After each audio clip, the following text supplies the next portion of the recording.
Good morning, people. Just decided to do this quick YouTube video.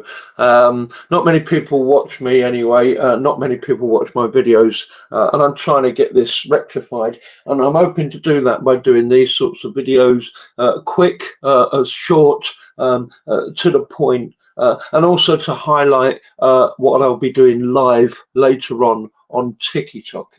Okay, it's about the corruption of the Quran, although they claim corruption of the Bible.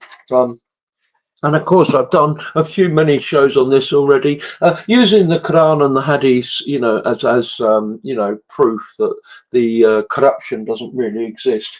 But today, I've been studying it in much greater detail, and to find out exactly, who and where did this corruption actually come from and originate from? And it is by none other than a gentleman called Ibn Hassan. Okay, this is a man who was born in 994. Okay, and lived until 1064. So roughly 400 years after Muhammad. And 1,000 years after Jesus, all of a sudden the first Muslim pops up and says corruption. So let's look at this particular fellow, his credentials. Is he a worthy scholar to take this type of information from? And has he given this information, in the correct manner and with, evidence? Because this gentleman liked to produce evidence with everything he did. Okay, so let's look at this man's particular life. As I say, he was born in 994, just before the turn of the millennium, in Spain. Okay, so he was a true Arab. um, he grew up to a very wealthy parents. His father was part of the court of the Umayyad regime, and he himself devoted his life to the same Umayyad regime in Spain. His father died at the age of 18. And what's most particularly strange about this particular gentleman's early years is that he was raised by women. He was raised completely by women, and he was also taught the Quran by women. So there's the very strange thing, because this man, was very adamant on taking the Quranic texts and the Hadith texts, and especially the Sunnah, literally, word for word. Okay, and when it came to the Sunnah as well, he said the words of Muhammad, you have to accept them, literally word for word. His deeds, where he turned around and said, oh, you must pray like this, like I pray, bang your head on the floor. He said those you don't have to take so literally, but his words you had to. So we have a man here, whose literal interpretation of the text, Quran or Sunnah, is most important to him. Okay, so yeah, and we'll find out why that is as we go through his life, because as I say, in 1012, when he was 18, his father died. And then he, went and sort of started his jurisprudence studies, really, beginning at the Maliki school, until he had a disagreement with his teachers. Okay, he was a bit upset with what one of his teachers had said, and then he was a bit upset when he got told, he can't really say nothing because he don't know Nish. He's just a pupil. And he sort of locked himself away in his house and studied, and then went back and argued with the teachers about the particular point. And that point, he decided to sort of leave the Maliki school and join the Shafi school, which of course he then did. And the same sort of thing happened. He was at the Shafi school, and then arguments there and had to leave the Shafi school, where he finally began to start going to a new school that had just been started, the Zahiri school, and he remained with that the remainder of his life.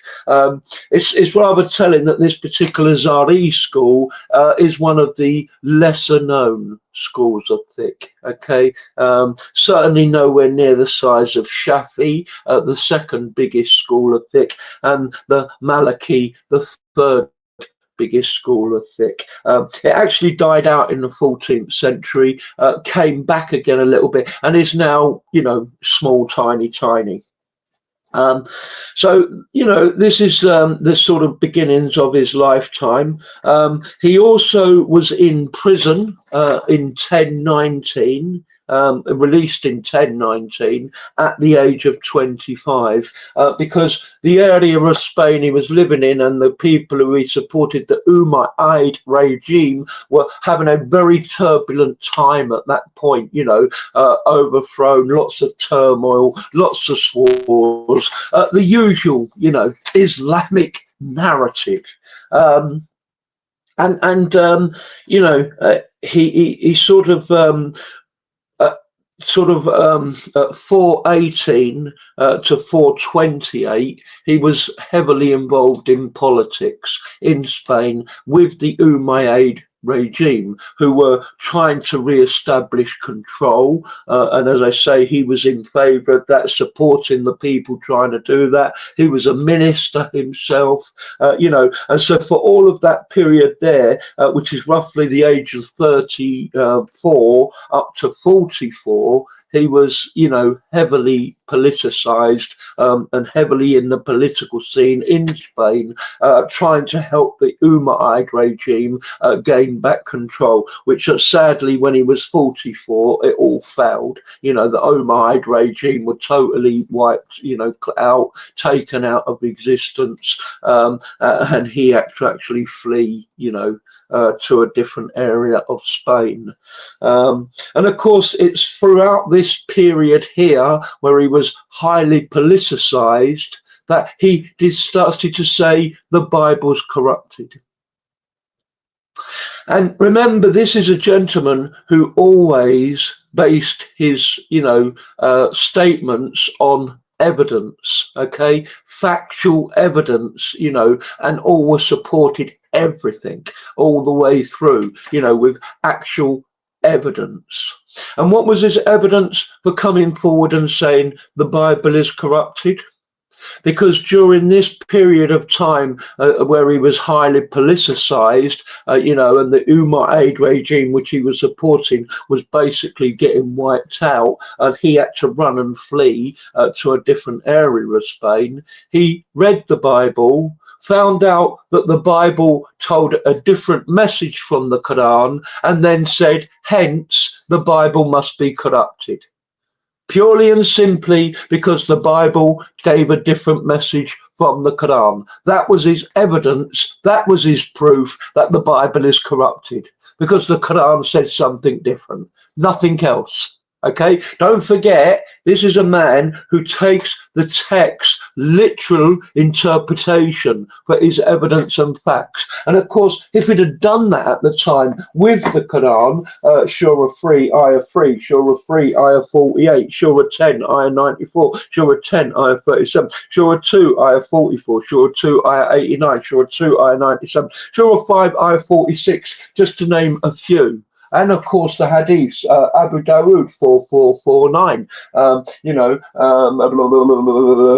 let me think, Bukhari 510, Sahih Bukhari 6614, Abu Dawood 4701. If it had taken those hadiths and Quran texts literally, as he always claimed to do, he'd have found out that his claim of the Bible corruption was total crap, because all those texts literally say it's not. So straight away he's already ignored his previous evidence for debates, and making points by using evidence and facts from the literal text. He's thrown all of that in the rubbish bin, to come forward with the claim that the Bible must be corrupted because it's different from the Quran. No other reason. No other reason. And as I say, that's his rather a very you know, childish, really, if you put it, want to put it in the correct term, extremely childish way of conducting a debate and an argument. My book is different from your book, hence your book must be false. Um, Now, of course, this is a gentleman as well that, again, he had many problems, even with his own, scholars and stuff as well. Many of the scholars didn't like him. And it's based purely on his other beliefs. Mainly, Allah's attributes are not actually, affirmed attributes. So when it says he's all powerful, it doesn't really mean he's all powerful. When it means he's all knowledge, it doesn't really mean he's all knowledge. Okay, because by affirming those attributes, this was his argument on that, by affirming those attributes, that powerful does mean powerful, you're affirming the actual attributes. And according to his thinking, those attributes weren't really attributes in our human understanding of them. Of course, the other big difference where he differed from every other scholar is his belief that women were prophets. Now, I must agree with the gentleman here. Of course, there were women prophets, and we know that as Christians. But he, as far as I'm aware, is the only Muslim scholar I've ever come across who agrees there were female prophets. And it goes totally against what his prophet said in the Sunnah. Remember, this is a gentleman who takes the words of Muhammad and the words of Allah literally as proof and evidence. And yet Muhammad was quite clear on this fact, that women, they're deficient in intelligence and deficient in religion. So there's no way they could be a prophet. And yet here we have a scholar who says that, there were at least 4 women scholars. And he's named them as well. We have Mary, Sarah, Moses' mother, and Ibn Hazm, not Ibn Hazm, sorry, Asa bint Muzahim, who was the wife of the Pharaoh. So, he's named actually 4 women who were prophets, and he argued it implicitly that they were prophets, basically using Surah 16, Ayah 43 of the Quran. So yeah, I mean, obviously we have a gentleman here who wasn't classified as a top scholar, because there were many things he did which dropped him down to, a very daif scholar. But at the same time, there were many things he did that raised him up above a daif scholar. So he wasn't exactly a daif scholar, but he certainly wasn't, a top scholar. He was sort of, somewhere in the middle, wavering, towards daif at points and then towards top at other points. And as I say, there were many things that he did, and many things that happened in his life, he upset a lot of people, not least in one of his famous books, the Al-Muhalla. Okay, he wrote a book on jurisprudence called Al-Muhalla, and many of the top scholars regard this as a huge top book of his. But again, there are many parts in that where he cusses out other scholars. He's very disparaging of other scholars, and they don't like that with the book. So again, his book could have ended up being a top jurisprudence book, but it's ended up, falling towards the middle of the scale, rather than the top end of the scale. So this is the gentleman who's was the first one, who came forward to say the Bible must be corrupted, and as I say, based nothing on else on other than the fact that he read the Bible, read the Quran, found that they differed, and then henceforth said, okay, well then that means the Bible must be the one that's corrupted, because he believed in the Quran. And that was his evidence and his fact and his basis.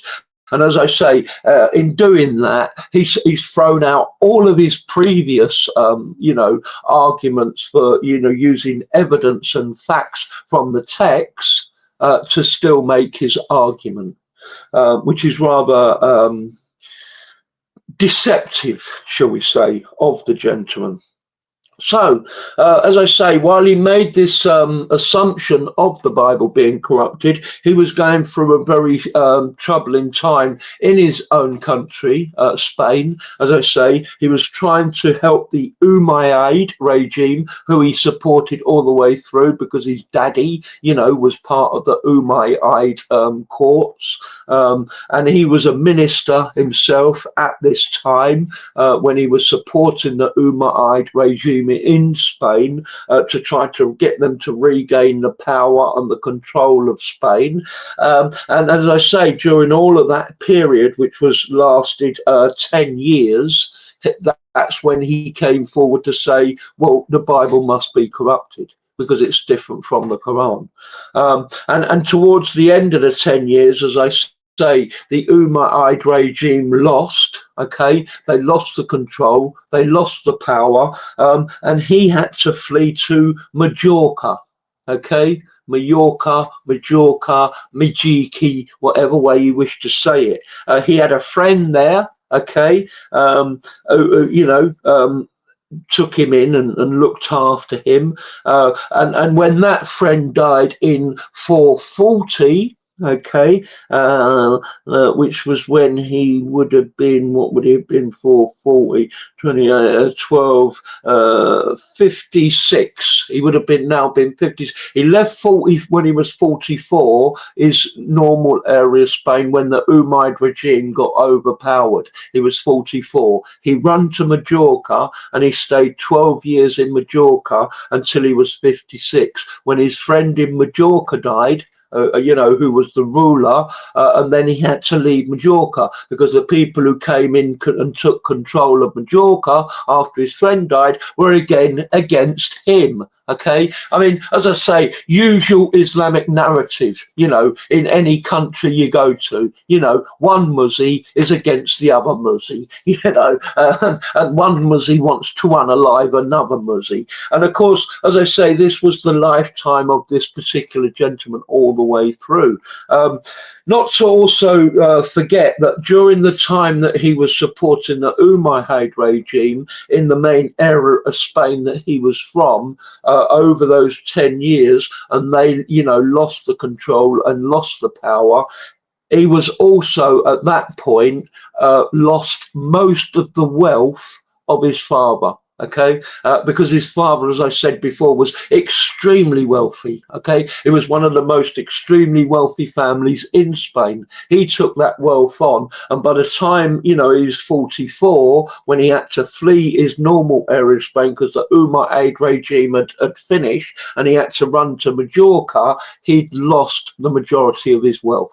Okay, his father's wealth. He still had enough comfortably to survive on and live on for himself, but the majority of the wealth gone. Okay, so clearly we have a gentleman here, who's suffered a lot. He's been in prison. He's lost most of his wonga, or rather most of his daddy's wonga. The regime that he supports is lost all the power. The schools, that he went to, they ended up being the second biggest and the third biggest of the schools of thick. And the one that he started, ended up, being small and tiny forever and ever and ever, and nearly dying out at one point.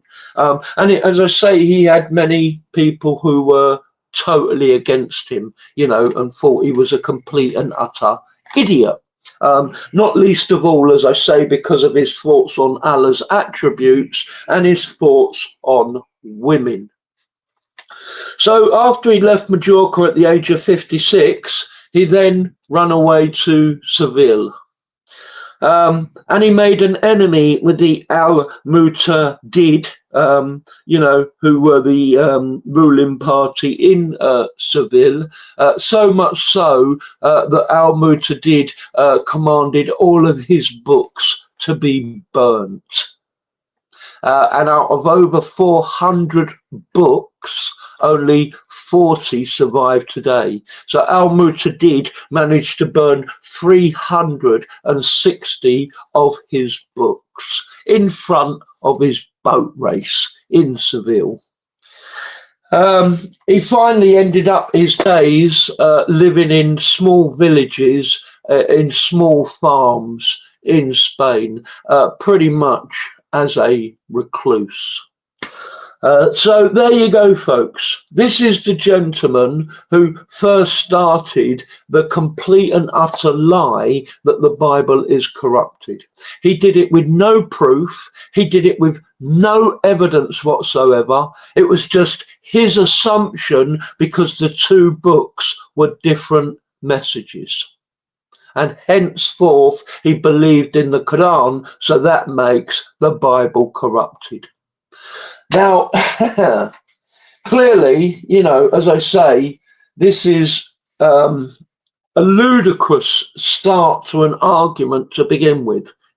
Totally and utterly, demonic, really. And as I say, childish as well, to say that my book, is different from your book, and I believe in my book, therefore your book is wrong. Because like I say, this is a gentleman who did this, who would normally use the proof of the literal text of the Quran and the Sunnah to prove his point. And when you do that, when you use the literal text of the Quran, because like I say, this was another gentleman who believed when it was a clear verse, in the Quran, you didn't need to go nowhere else. You interpreted it exactly what it said, and it was clear. When it was an unclear verse, then you needed to go to scholars, to interpret it. And we have many verses in the Quran that are clear that the Bible is not corrupted, and the Bible cannot be corrupted. And so using his own evidence, with the Quran and the Sunnah, which is, as I say, he was a firm believer all the way through his life, that is exactly what you must do, then you can only clearly prove and come to the conclusion that the Bible isn't corrupted, and the Bible cannot be corrupted. Which of course is another point why he's made this point rather rashly, rather stupidly, with no evidence, because we all know as soon as you turn around and say one of Allah's books has been corrupted, which of course the previous scriptures were, and his books have been lost and his books have been changed, you're saying your God is weak. Your God is incompetent. Your God cannot even look after a book. And yet here we have a gentleman who is supposed to be so highly educated, so at the top of his field in many respects, making a complete and utter stupid statement as my Allah is incompetent, my Allah is weak, and my Allah cannot even look after or protect his word, his book.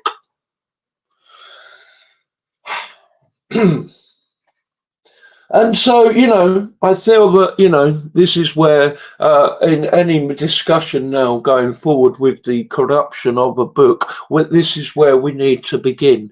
With this particular gentleman, Ibn Hazm. And can he be fully trusted in everything that he said? Can he be fully trusted when he said women were prophets? Can he be fully trusted when he said Allah's attributes aren't really attributes of Allah? Can you fully trust this gentleman in everything he said and did when he walked away from two of the biggest schools of thick to start his own school of thick, which is not even a school anymore?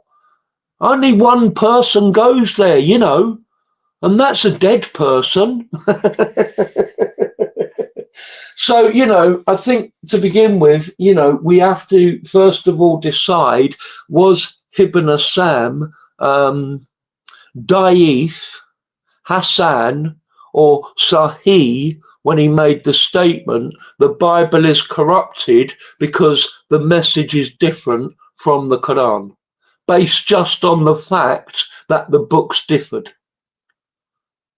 I think everyone would have to strongly agree, because no other scholar before him, don't forget, including Muhammad, agreed with that statement of his.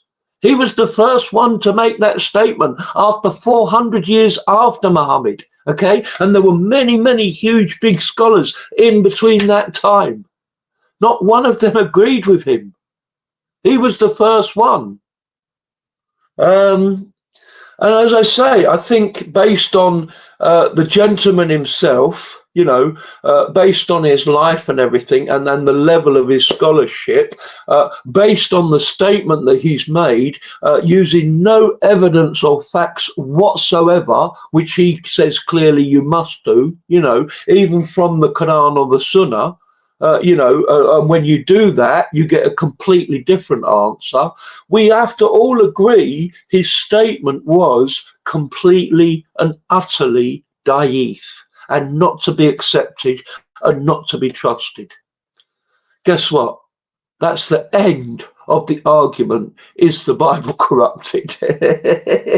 Unless you can bring forward proof and evidence other than Ibn Sam Daif to prove that, no, it's not.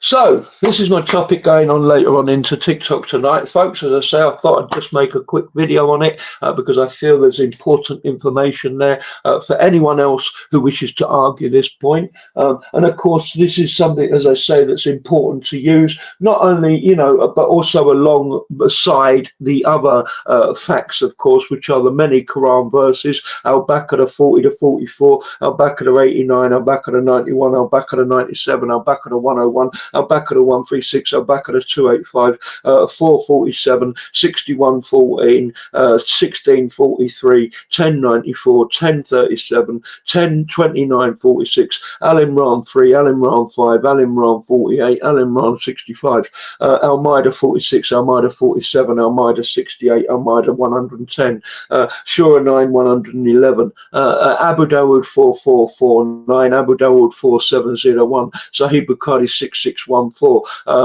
Sahih Bukhari 510, Surah 6, Ayah 115, Surah 18, Ayah 27, and Surah 10, Ayah 64. Not to forget the Latin Vulgate and the Codex Sinaiticus, written in the 3rd century. Not to forget the many early church fathers, not to forget the apostles, not to forget Jesus himself, not to forget that the, you know, Old Testament and the New Testament both confirm each other. Okay, and not to forget the thousands and thousands and thousands of manuscripts, including, the Dead Sea Scrolls and the other manuscripts and papyri, and also not forgetting the Septuagint. Okay, I mean, all of these put together is the evidence that the Bible is not corrupted. And what do they bring forward? Ibn Sam. Really? Really? Daif? Ibn Sam? Lord have mercy. God bless you all. Peace of Christ to you all. Come join me later on TikTok, to have some fun with this topic, with the Muzzies. Will any Muzzies come and talk to me on it? Probably not. Probably not. I think I've got more chance of Ibn Sam coming and discussing it with me. God bless you all. Peace of Christ to you all, folks.